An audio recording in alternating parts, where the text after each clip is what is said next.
Pues bienvenido el doctor Juan Pedro Laclet, es inmunólogo y especialista en biología molecular. Muchas gracias por haber aceptado estar conmigo. Yo soy Carol Perelman, apoyando aquí a Enlace Judío.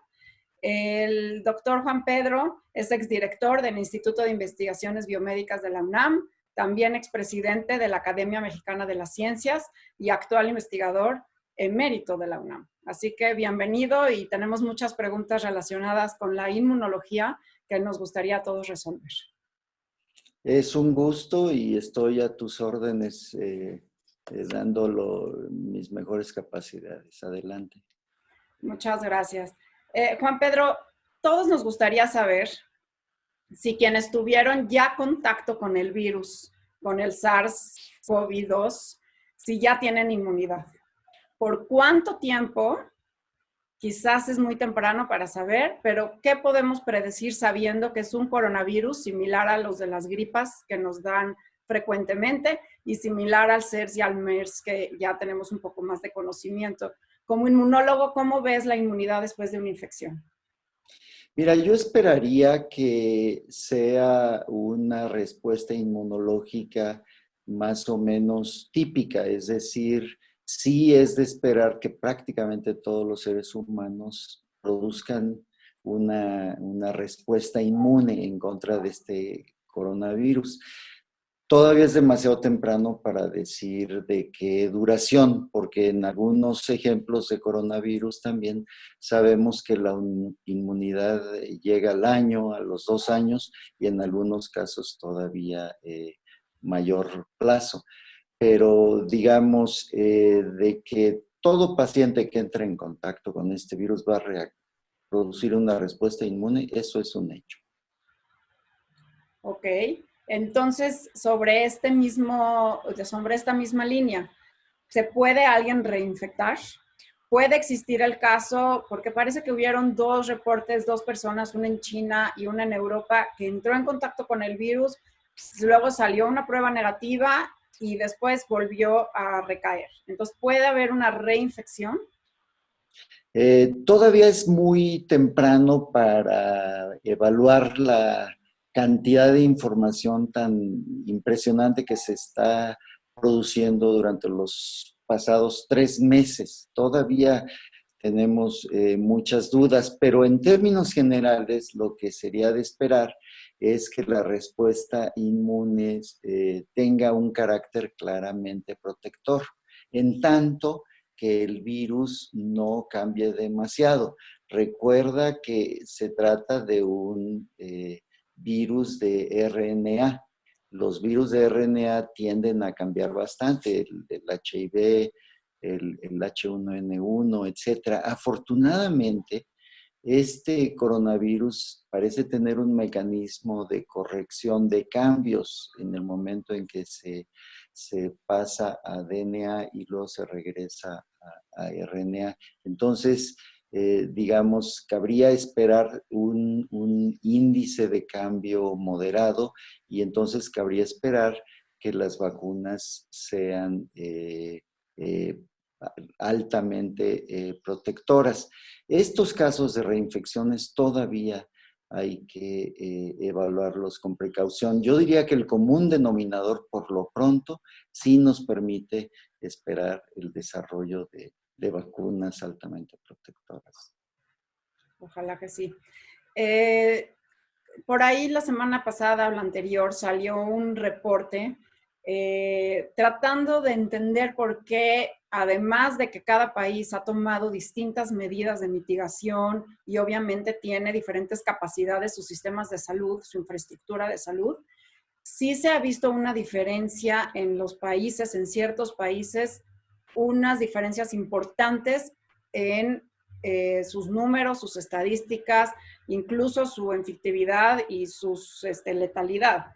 Entonces, estos autores mencionan que puede haber una correlación entre el grado de la evolución de la enfermedad de COVID-19 con los esquemas de vacunación de tuberculosis. Aunque sabemos que la tuberculosis, la vacuna es un bacilo, es una bacteria, se están estos autores correlacionando que aquellos países que tienen esquema de vacunación contra tuberculosis están teniendo menos casos. ¿Quieres explorar un poco esa duda, porfa? Sí, cómo no. Que afortunadamente quiero empezar diciendo que la vacuna en contra de la tuberculosis, el BCG, forma parte del cuadro básico de vacunas en México. Y sí, parece haber una correlación entre la vacunación con BCG y cierta resistencia al COVID-19. Si tú recuerdas en tus épocas de alumna en biomédicas, nosotros utilizamos una variante disminuida del bacilo de la tuberculosis como adyuvante inmunológico, porque ayuda a inducir, a despertar una respuesta inmune generalizada, no específica. De tal manera que parece haber cierta consistencia en los reportes que están hablando de una correlación entre mayor resistencia y el antecedente de la vacunación con el bacilo de la tuberculosis. Insisto, México incluye la tuberculosis dentro de su cuadro básico de vacunas. También quisiera mencionar que existen antecedentes de que algunas vacunas que también están incluidas en el cuadro básico de México son capaces de inducir un aumento, por ejemplo, en la cantidad de linfocitos encargados de desarrollar la respuesta inmunológica, estos que se llaman, no quiero entrar demasiado en tecnicismos, pero estos que se llaman CD4, ¿no? Que están a cargo de desarrollar la respuesta inmune. Así que también es de esperar que la aplicación correcta de vacunas en niños, sobre todo porque son los que entre el recién nacido y los 6 años es cuando se aplican la mayor parte de las vacunas, también es de esperar que ahí haya una cierta protección. Por eso quizá se están viendo menor número de casos de enfermos entre los infantes. Aunque también hay otra idea de que habla más bien del perfil inmunológico de los niños, porque una parte del daño que ocasiona este virus al infectar a los humanos, sobre todo a los de mayor edad, es debido a la propia respuesta inmunológica, una exacerbación de la respuesta inflamatoria, y esto es posible que en los infantes esté disminuida. Yo la verdad me inclino más por la idea hasta ahorita de que la vacunación con otros virus que incluye el cuadro básico de vacunación sí puede estar protegiendo a los infantes. O sea, ¿tú crees que además de la vacuna contra la tuberculosis, hay otras vacunas que pueden estar siendo protectoras? Sí, yo creo que sí. Había visto el cuadro básico de vacunas, si mal no recuerdo, difteria, tosferina, polio, este tipo de vacunas inducen aumentos en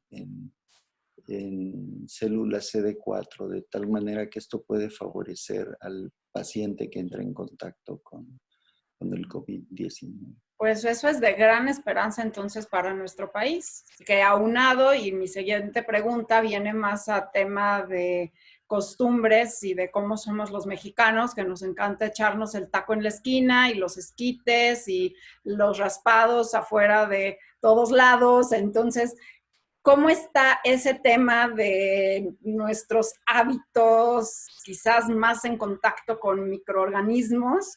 nos puede dar cierta protección contra COVID con respecto a otros países, por ejemplo, Suecia, estos países que son un poco menos, no sé cómo llamar nuestra forma Más, de menos qué, más higiénicos, pues. más higiénicos. Bueno, quizás nos beneficie ser menos higiénicos. Sí. Sí, yo recuerdo alguna vez que en una entrevista en Boston me preguntaron qué enfermedades previas ha tenido. Yo le dije salmonelosis y se mostró muy sorprendido el médico y muy interesado. Yo le dije, oiga, pero salmonelosis en México es como que de todos los días. Efectivamente, varían mucho las condiciones higiénicas entre los países. Puede haber algunos casos en donde se induce un estado inmunológico, digamos, más competente. Sin embargo, la mayor parte de las respuestas, como los casos que ya mencioné, embargo, la mayor parte de las respuestas inmunológicas son bastante específicas. Entonces, digamos que cuando comemos los tacos, quizá no nos vayamos a enfermar de salmonelosis, pero sí de otras cosas, ¿no? Y aquí de lo que se trata es de un virus que acaba de surgir, para el cual el ser humano no tiene experiencia, conocimiento inmunológico previo. Y hay muchos ejemplos a lo largo de la historia en donde esta falta de conocimiento inmunológico previo es fundamental. Bueno, aquí en México tenemos un caso muy impresionante, la conquista de la Gran Tenochtitlán. Se dio, por supuesto, por los soldados españoles y sus aliados, pero se produjo una epidemia de viruela que en el curso de un año mató a la mayor parte de las gentes que estaban en capacidad de defenderse. ¿Por qué? Porque la población nativa de aquel entonces no había tenido contacto con la viruela, ¿no? Claro, claro, eso es. Entonces, aquí tenemos el caso de un nuevo germen. Déjame decirte que en los últimos 20 años ha habido varias oleadas de estos nuevos gérmenes. Yo me acuerdo en los años 90, el West Nile, después vino el H1N1, el SARS, ¿cómo se llama? El MERS, ahora llega Estamos destruyendo el medio ambiente y algunos bichos que viven en ciertos organismos ahora entran en contacto con mayor frecuencia con el ser humano, ¿no? Entonces, y además estamos viviendo en una aldea global, un mundo altamente comunicado, de tal manera que la movilidad de los seres humanos por todo el planeta, pues facilita esta dispersión de nuevos agentes, ¿no? Así es. Sí, lo platicaba con el doctor Carlos Arias, ¿no? Que esta zoonosis que estamos viendo cada vez más frecuente, quizás replantea nuestra relación con los animales, la forma en que convivimos hoy en día con ellos. Te quiero preguntar, Juan Pedro, y siguiendo un poco la línea de la resiliencia inmunológica que podemos tener los mexicanos, con nuestro cuadro básico de vacunación de tuberculosis, con nuestros taquitos al pastor, que quizás por ahí nos dan un poquito de más contacto con agentes patógenos y ponen a activarse nuestro sistema inmunológico. ¿Qué hay de cierto? Y te lo digo porque obviamente todos tenemos nuestros WhatsApps y las redes sociales atiborradas estos días con consejos y cosas que son benéficas y cosas que no necesariamente son muy veraces. Pero bueno, en el tema de inmunología, ¿qué tanto nos fortalece o qué tanto sirve la vitamina C, el zinc, la equinacia, la vitamina D? Incluso en Estados Unidos se ha reportado una alza tremenda en las ventas del Edelberry, que en español se llama Sauco. El limón, estos tés de por favor tómense té con limón o jengibre, incluso cosas como hacer ejercicio, reírse, ¿no? Entonces, cómo esto realmente fortalece nuestro sistema inmunológico, qué sí, qué no, y pues también conocer el mecanismo, ¿no? Sí.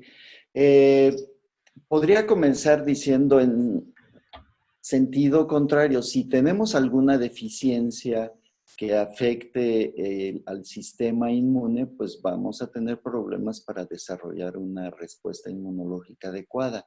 Y en este sentido, deficiencias en vitaminas podrían actuar negativamente.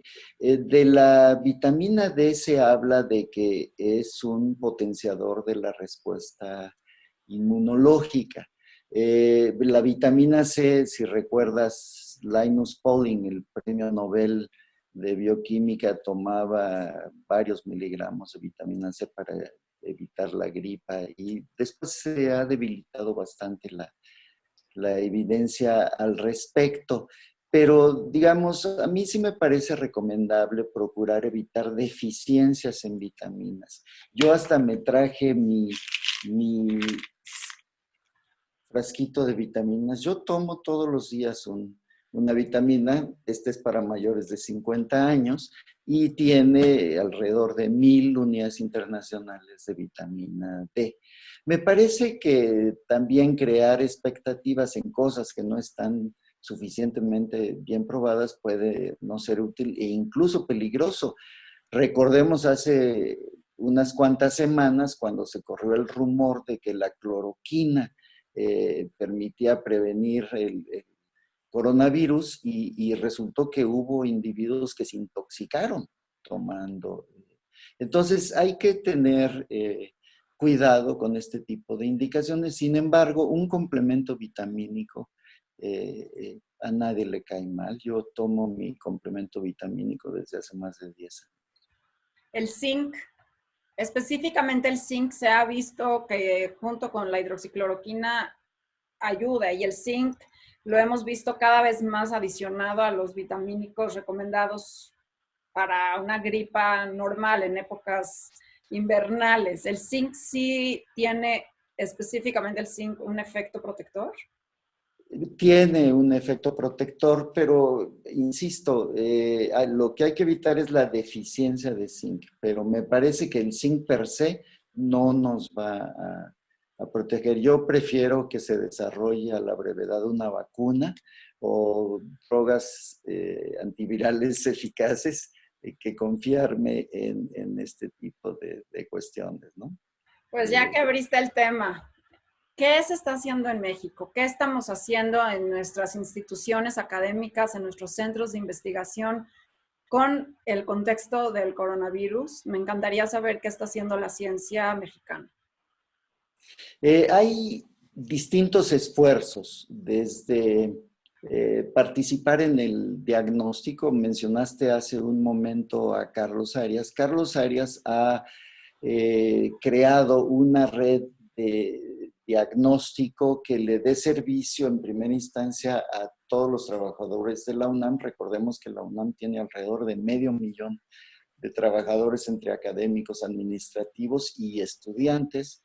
Entonces, ahí se está creando una red de diagnóstico molecular, de RT-PCR, el diagnóstico estándar para determinar si una persona está infectada o no.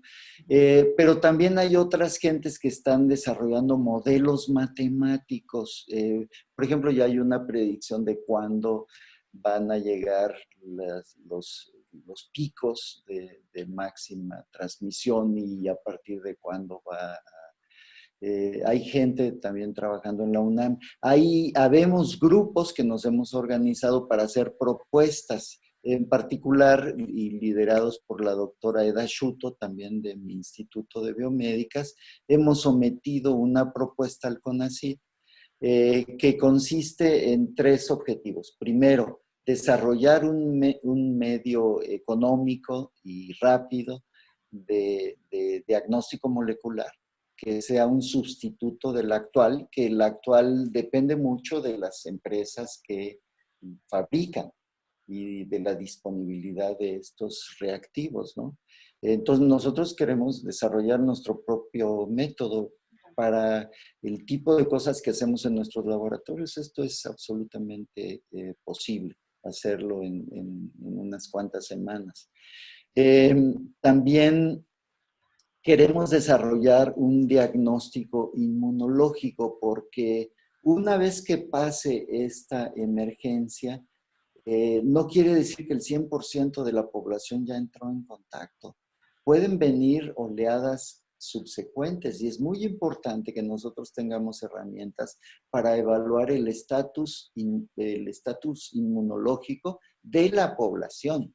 Y ahí los métodos inmunológicos tienen capacidad, son muy rápidos y tienen capacidad para procesar grandes cantidades de muestras. Entonces, es importante que una vez pasada esta etapa inicial, tengamos herramientas para monitorear el estatus inmunológico de la población. Y por qué no, el tercer objetivo que nosotros estamos proponiendo, pues es desarrollar una vacuna. Hay candidatos para desarrollar una vacuna, casi todos están enfocados a la proteína esta que se llama S, que es la proteína que tiene una parte que es la que se une al receptor de las células, el receptor que está presente en células de bronquio, de hígado, de corazón, etcétera. Y entonces, si nosotros inducimos una respuesta inmunológica, es posible que logremos una inhibición de la penetración del virus. Y como este ejemplo, pues hay muchos otros ejemplos. Hay modelólogos que están trabajando. Está muy clara la diferencia entre el hemisferio norte y el hemisferio sur. Y por la temporada en la que se da esta pandemia, hay una diferencia muy clara de temperatura. De hecho, ya hay una docena de reportes, incluidos grupos de Italia, pero también de China y también de otros países. Hay uno de Chile, en donde se está correlacionando la temperatura ambiental con la transmisibilidad del virus. Este virus se transmite en aerosoles que nosotros emitimos. Y este virus se deposita sobre superficies y no es lo mismo cuando cae a una superficie y a una temperatura de 4 grados, el frío le gusta al virus, que cuando cae a una lámina con el sol, el clima que estamos teniendo en México afortunadamente es bastante cálido, y ahí puede reducirse el tiempo en que esta partícula está activa de 12 horas a 6 horas, y esto puede tener repercusiones para la transmisión epidemiológica muy considerables. Entonces, estos son solo algunos ejemplos. Hay otro grupo en el Instituto de Biotecnología, está Laura Palomares en Cuernavaca, que desde hace tiempo viene trabajando con coronavirus y ella también tiene otro prospecto de vacuna. Así que, digamos,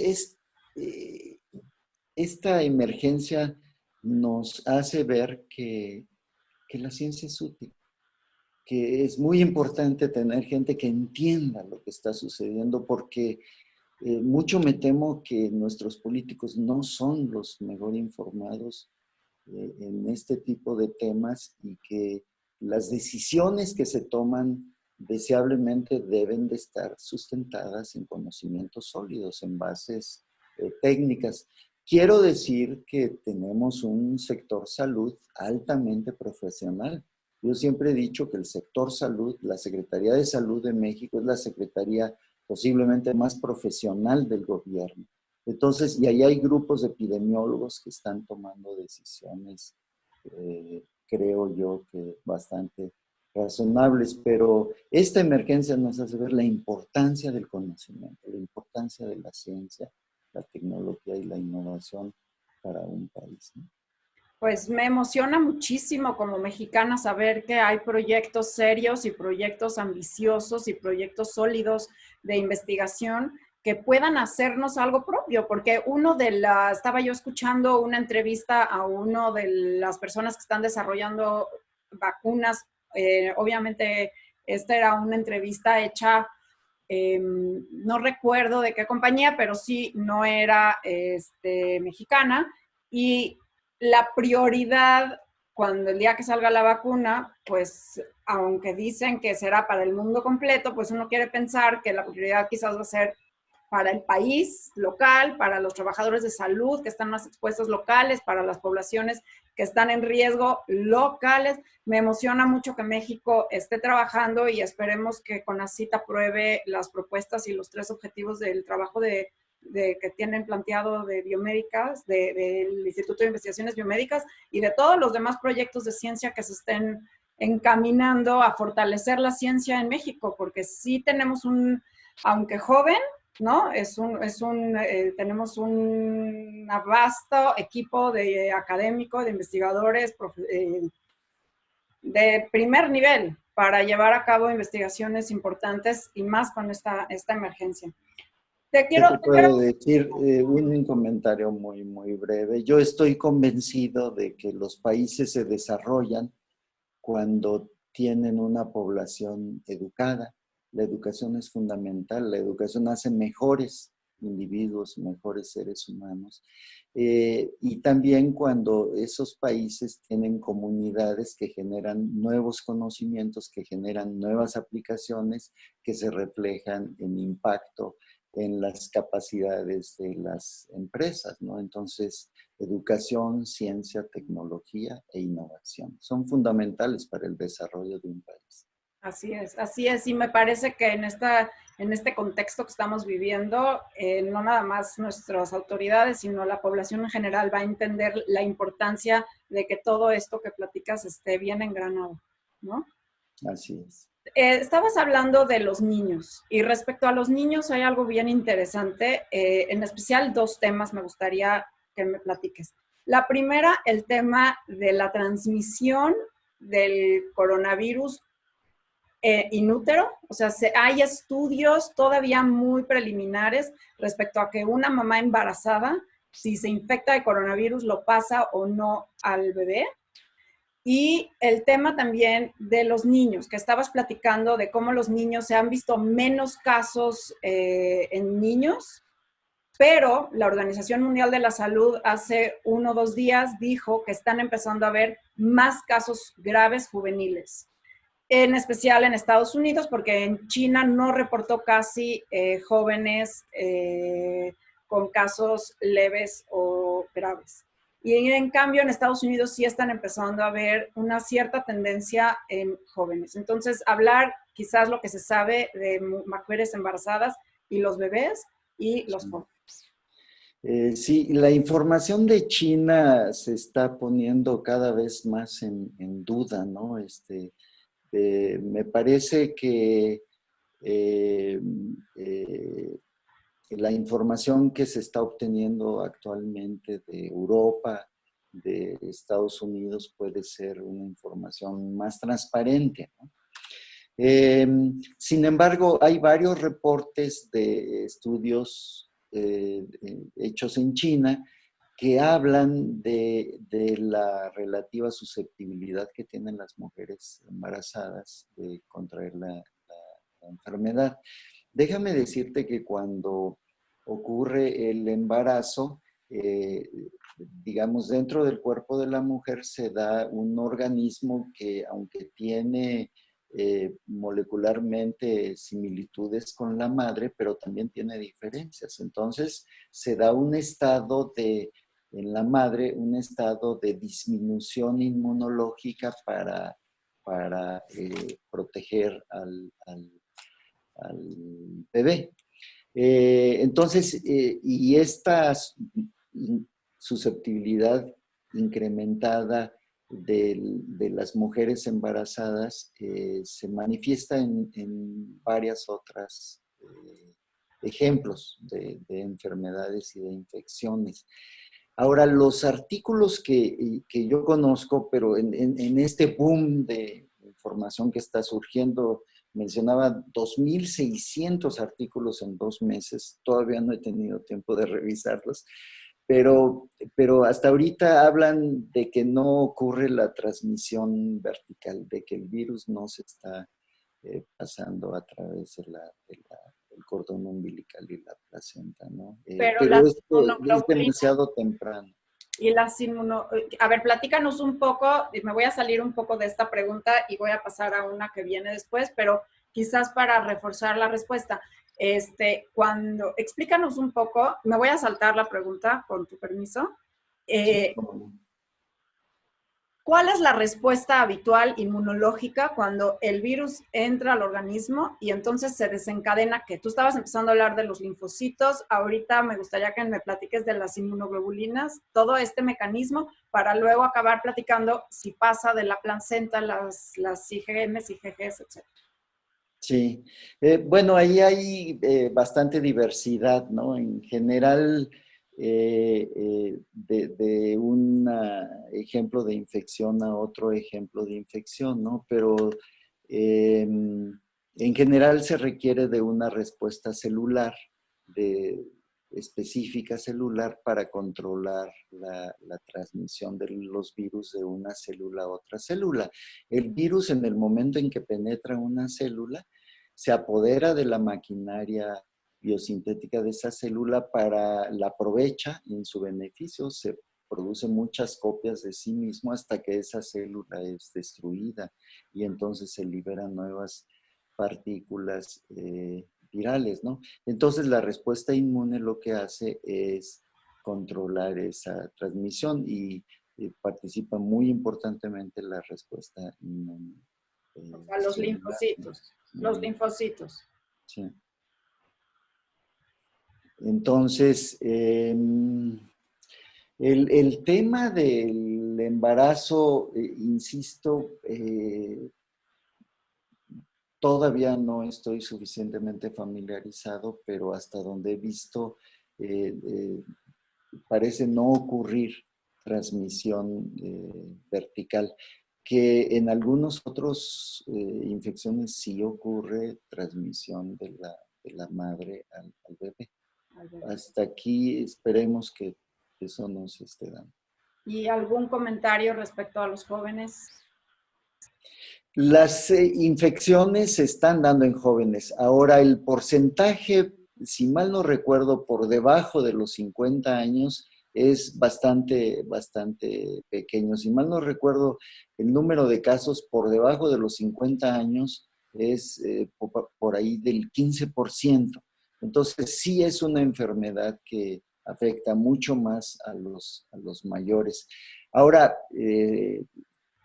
pues 50 años una persona de mi edad considera que es un jovencito.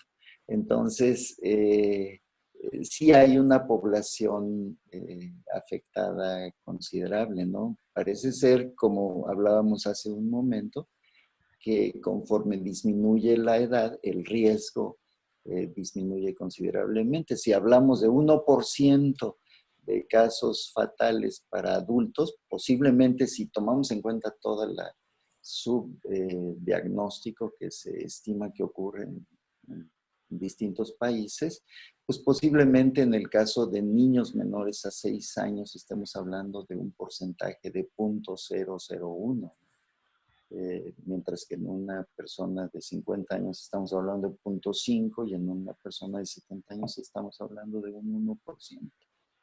Entonces, parece variar claramente.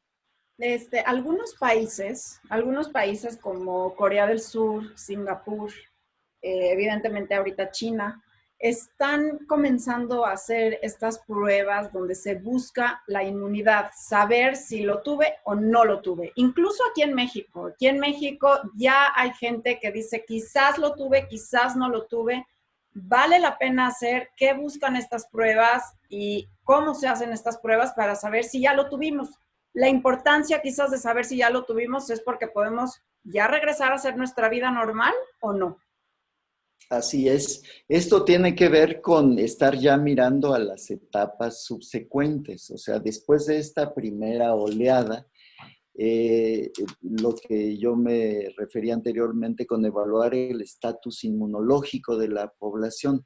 Italia también parece que ya comienzan a disminuir los casos. Italia también ya está pensando en lo que viene después, porque sería muy lamentable que para estos países que lograron en el el caso de Corea del Sur, contener muy exitosamente su primera oleada de infecciones, sucumban ante oleadas subsecuentes. Es muy importante, y de ahí la importancia de los diagnósticos inmunológicos, que estos evalúan la respuesta inmune, anticuerpos y células específicas en contra del COVID-19. Es muy importante tenerlos disponibles para, ahora sí, evaluar qué porcentaje de la población está en riesgo. A lo mejor podría haber regiones que tuvieron poco contacto con este organismo en la primera oleada y pueden estar más expuestas en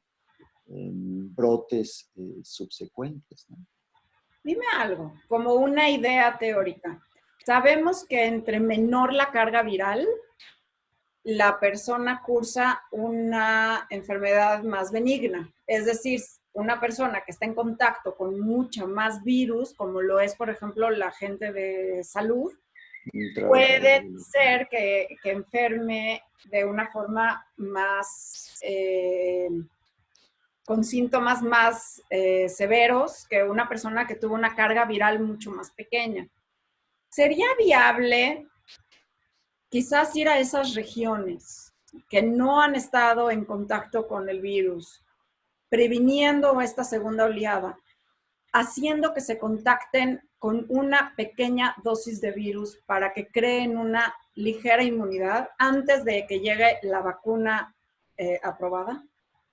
El problema es que eso no es permitido hacerlo, aunque pudiera haber un beneficio poblacional, pero tú no le puedes aplicar a alguien un patógeno con la idea de proteger a la población, porque si esa persona sucumbe, pues eso es muy grave. Y por eso es que todos los medicamentos que se aplican en seres humanos, y muy particularmente los más complejos, las vacunas, requieren de 3 etapas de investigación en seres humanos.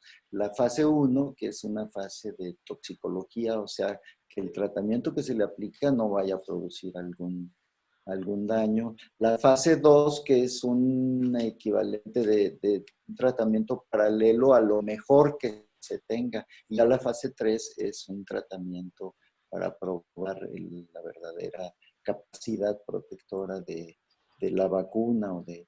Entonces, la investigación en seres humanos tiene unas normas éticas muy estrictas y es muy peligroso saltarse esas barreras. Ahora, en una situación de emergencia como la actual, es posible que se vayan a acelerar algunos de estos procesos, porque hay muchas cosas que toman mucho tiempo simplemente en cuestiones administrativas para que se autoricen.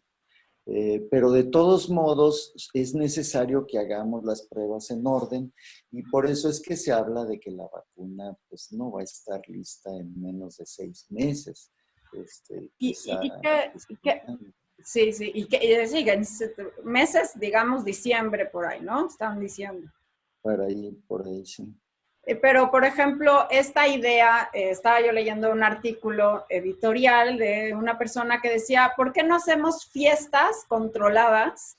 Como la época cuando éramos pequeños, que decían, ay, a fulanito, al vecino le dio varicela, ¿por qué no van todos y que se peguen de una vez para que les dé varicela de una vez? Hacer de cierta forma, fiestas de coronavirus controladas, de decir, a ver, estas 10 personas van a estar en contacto con esta persona que está positiva, luego se van a ir a guardar 15 días a sus casas y bueno, ya tenemos a estos Sí. infectados. Si recuerdas, la estrategia inicial de Inglaterra fue un poco en ese sentido. Permitamos que haya contacto y cuando vieron con la violencia del crecimiento en el número de casos, se dieron cuenta de que eso no era la estrategia adecuada y cambiaron, corrigieron esa estrategia. Entonces, me parece que hay que poner más esfuerzo en el desarrollo, en el descubrimiento de fármacos antivirales o en el desarrollo de métodos diagnósticos o de la propia vacuna que irnos por esas alternativas, ¿no? Eso es lo que buscaba exactamente Gran Bretaña, hacer la, ¿cómo se dice? Herd immunity, inmunidad general. La inmunidad del rebaño, El o sea, rebaño. el estatus inmunológico de la población. Sí, ¿y cuándo vamos a lograr como humanidad? Porque finalmente esto va a parar cuando el virus ya no encuentre un huésped, ¿no? Un ser a quien contagiar, ¿no? ¿Esto cuándo ocurre? ¿Cuándo se puede decir que la inmunidad de rebaño, ya sea natural por habernos contagiado o artificial por tener una vacuna, la hayamos alcanzado? ¿El 60%, 70% de la población? Es difícil predecirlo. Al principio platicábamos del tema de qué tanto varía este virus, ¿no? Porque, por ejemplo, en el caso de la gripa, pues lo que tenemos que hacer es ponernos la vacuna para ese año, ¿no? Y esa vacuna nos va a proteger en contra de unas variantes, pero no de otras variantes. Este también es el caso de la influenza, ¿no? Si las cosas suceden como se considera hasta ahorita más viable que el COVID-19 tenga una capacidad de variación menor, pues a lo mejor es posible que se dé una cobertura inmunológica para la mayor parte de la población. Pero si no, es posible también que nos enfrentemos a estar renovando las vacunas con cierta periodicidad, ¿no? Y dime algo, ahora sí que una pregunta teórica también. ¿Podríamos diseñar, usando tus talentos de biología molecular, podríamos diseñar una vacuna que resulte genérica para muchos tipos de virus, que podamos contrarrestar esta y las próximas zoonosis que nos toquen, las próximas epidemias, por pequeñas o grandes que sean, algo más enrobustecer nuestro sistema inmunológico o bien hacer algunas pues vacunas genéricas? Sí, es muy difícil, no me atrevería a decir es imposible esperar eso, pero sí es muy difícil por lo que ya conocemos de cómo funciona el reconocimiento inmunológico, ¿no? Se reconocen fragmentos y la diversidad de fragmentos que se reconocen en distintos agentes infecciosos, pues es gigantesca, iba a decir la palabra infinita, quizá no infinita, pero sí extraordinariamente grande como para ponerlos todos en un solo paquete pero sería una idea hermosa, ¿no? Digamos, como sustituto de eso, pues se hacen los esquemas de vacunación. El esquema mexicano, si mal no recuerdo, son 12 vacunas, ¿no? Tétanos, hepatitis B, rotavirus, rubiola, varicela, polio, etcétera, ¿no? Entonces se prepara cada uno de ellos y pues se administran de forma programada para otorgarle a la población un buen nivel de resistencia en contra de muchos agentes infecciosos. Déjame decirte que las vacunas son, sin lugar a dudas, uno de los principales agentes para el incremento en expectativa de vida que hemos tenido durante los últimos 2 siglos, en donde la medicina ha alargado la vida del ser humano eh, de una manera notable, ¿no? Y las vacunas y los antibióticos son en parte muy importante los responsables de esto. Pero mucho me temo, decía Ruy Pérez Tamayo, la realidad es muy compleja. Entonces, tenemos que lidiar con cada una de sus partes y buscar las mejores soluciones para cada parte. Pues me encantaría terminar haciéndote una pregunta para que queden 3 preguntas abiertas. o bueno, las que quieras, ¿qué nos encantaría en términos de inmunología saber lo más pronto posible de este coronavirus? ¿Cuáles son tus preguntas al virus si pudieras tenerlo ahorita aquí enfrente y le dijeras, a ver, dinos esto, esto y esto? La variabilidad, creo que eso es de lo primero. Sobre todo en las proteínas, estas 4 proteínas, las que le dan capacidad de unión a los receptores de las células y de penetración a las células. Esa sería la primera pregunta. La segunda pregunta sería al respecto de la respuesta inmunológica que nos va a inducir. ¿Qué tan durable va a ser esa memoria inmunológica? Deseablemente que sea de largo plazo, ¿no? Y yo creo que esas son las 2 preguntas principales, ¿no? Eh, pero la tercera pregunta yo la establecería en el sentido de la visión social.